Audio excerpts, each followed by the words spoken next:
People come to this looking for a hardship program they can apply to. Set the frame straight away. The status stops collection. It does not cancel the balance. And whether it is a pause or an endpoint depends on facts we can check. There is no hardship application form. What exists is an account status the IRS assigns, currently not collectible, when collecting would leave someone unable to meet basic living expenses. Say plainly that searching for a form is why people get stuck. Left. Levies and garnishments stop. Notices largely stop. Nobody is calling. Right. The balance stays. Interest and penalties keep accruing. Refunds are generally applied to the debt, and a lien can still be filed. If someone remembers one slide, this is it. Do that for Currently Not Collectible costs nothing monthly, but leaves the balance growing. An installment agreement pays it down. An offer and compromise settles it. The right one depends on whether the hardship is temporary or structural. Someone out of work for a year is not in the same position as someone on a fixed income. This is the part that changes the answer.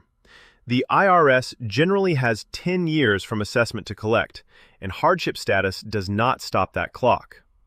An account can sit in the status until the remaining balance becomes legally uncollectible.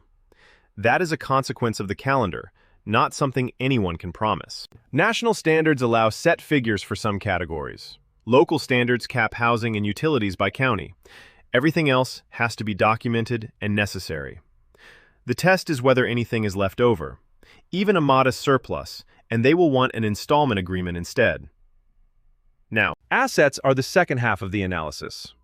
Equity you can borrow against or sell usually defeats a hardship claim. Equity that cannot practically be reached is a different thing.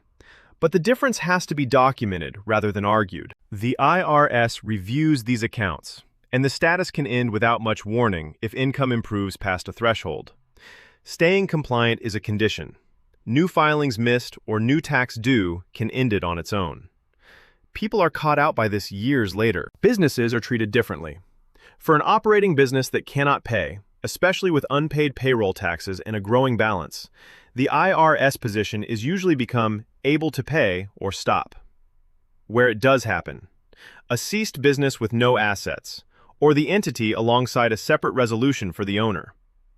The Washington apparel and Florida logging cases are the two shapes. How we work these. Transcripts first, because the assessment dates decide where the collection statute stands. Then the financial analysis built to IRS standards rather than to a budget. Then compliance before the ask.